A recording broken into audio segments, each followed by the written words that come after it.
ഇവാഞ്ചലിയും അനുദിന സുവിശേഷ വിചിന്തനം. ഇന്ന് മെയ് 16.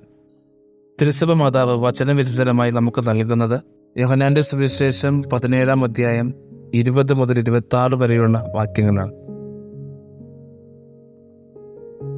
യേശുവിൻ്റെ മഹാപുരോഹിത പ്രാർത്ഥനയാണ് യോഹന്നാന്റെ സുവിശേഷം 17-ാം അധ്യായം 20 മുതൽ 26 വരെയുള്ള വാക്യത്തിൽ നാം ഇന്ന് വായിച്ച് കേൾക്കുന്നത്. പ്രാർത്ഥനയാണ് ഇന്നത്തെ വചനത്തിൻ്റെ കാതൽ. ഇന്നലെ അത് യേശു അപ്പോസ്തലന്മാർക്ക് വേണ്ടിയാണ് പ്രാർത്ഥിച്ചിരുന്നുവെങ്കിൽ ഇന്ന് നമ്മൾ വിശ്വാസികൾക്ക് വേണ്ടിയാണ് അവൻ പ്രാർത്ഥിക്കുന്നത്. പിതാവും യേശുവും ഒന്നായിരിക്കുന്നത് പോലെ തന്നെ യേശുവും അപ്പോസ്തലന്മാരും ഒന്നാകണം. അതുവഴി വിശ്വാസികളായ നമ്മളും അപ്പോസ്തലന്മാരോടും യേശുവിനോടൊപ്പം ദൈവവുമായി ഒന്നാകണം എന്ന് ഇന്നത്തെ സുവിശേഷം വരച്ചു കാണിക്കുന്നു. സഹോദരരെ, ഇതാണ് സഭ. സഭ ഏകവും വിശുദ്ധവും അപ്പോസ്തലികവുമാണ്. യേശുവിൻ്റെ പ്രാർത്ഥനയാണ് ഇന്നത്തെ സുവിശേഷത്തിൻ്റെ ഏറ്റവും വലിയ കാതലായ അർത്ഥം. തൻ്റെ കൂടെയുള്ള ശിഷ്യന്മാരുടെ ചെറിയ ഗണത്തിന് വേണ്ടി മാത്രമല്ല അവിടുന്ന് പ്രാർത്ഥിച്ചത്. ഭാവിയിൽ അവരുടെ വചനപ്രഘോഷണം വഴി തന്നിൽ വിശ്വസിക്കുന്നവർക്ക് വേണ്ടി കൂടിയാണ് അവിടുന്ന് പ്രാർത്ഥിച്ചത്. എന്നുവച്ചാൽ നമുക്ക് വേണ്ടിയും നമ്മുടെ കുടുംബങ്ങൾക്ക് വേണ്ടിയും സഹോദരങ്ങൾക്ക് വേണ്ടിയും ബന്ധുക്കൾക്ക് വേണ്ടിയും അങ്ങനെ എല്ലാവർക്കും കൂടിയാണ് അവൻ പ്രാർത്ഥിച്ചത്. നമ്മളിൽ വിശ്വാസികളുണ്ട്. വിശ്വാസികളായിരുന്നിട്ടും ക്രിസ്തുവിനുള്ള വിശ്വാസത്തിൽ നിന്ന് വ്യതിചലിച്ചവരുമുണ്ടാകും. അപ്പോസ്തലന്മാരുടെ ദൗത്യം വചനം പ്രഘോഷിക്കുക എന്നതാണ്. അത് സ്വീകരിക്കുകയോ അവഗണിക്കുകയോ എന്നുള്ള തീരുമാനം നമ്മുടേതാണ്. അതിൽ അവഗണിക്കുന്നവർ വഴിയരികിൽ വീണത് മുൾച്ചെടിയിൽ വീണ വിത്ത് പോലെയുമാണ്. വചനം സ്വീകരിക്കുകയും അത് പഠിപ്പിക്കുകയും അനുസരിക്കുകയും ചെയ്യുന്നവർ ആണല്ലോ നല്ല നിലത്ത് വീണ വിത്തിൻ്റെ ഉടമ. സ്നേഹം നിറഞ്ഞവരെ, ഇത് തന്നെയാണ് ഓരോ വിശ്വാസികളുടെയും കടമ.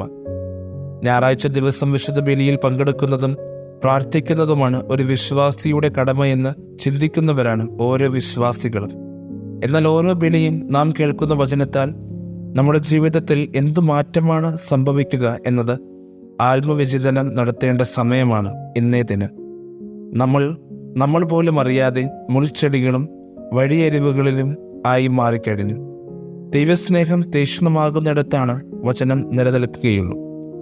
അവിടെയാണ് ഓരോ വിശ്വാസ സമൂഹം ജനിക്കുന്നത്.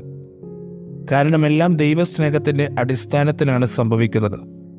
ദൈവത്തെ സ്നേഹിക്കുന്ന ഒരു വ്യക്തിക്ക് മാത്രമേ അവിടുത്തെ വചനം മനസ്സിലാക്കുവാൻ സാധിക്കുകയുള്ളൂ.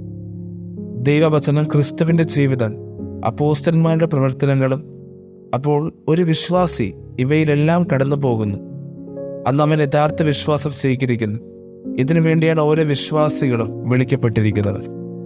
യേശു പ്രാർത്ഥിച്ചതും ഈ ഒരു വിശ്വാസത്തിന് വേണ്ടി തന്നെയാണ്.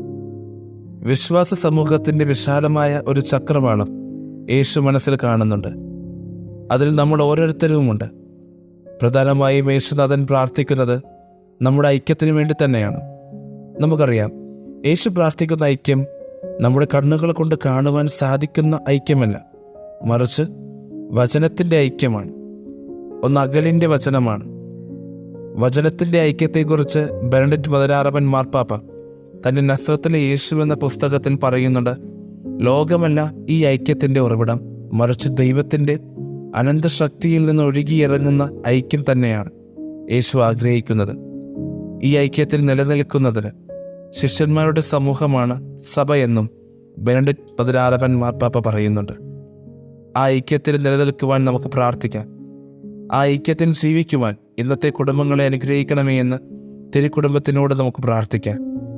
അങ്ങനെ യേശുനാഥൻ നമ്മൾ വിശ്വാസികൾക്ക് വേണ്ടി പ്രാർത്ഥിച്ചതുപോലെ നമ്മുടെ സഹോദരങ്ങൾക്ക് വേണ്ടിയും നമുക്ക് പ്രാർത്ഥിക്കാം.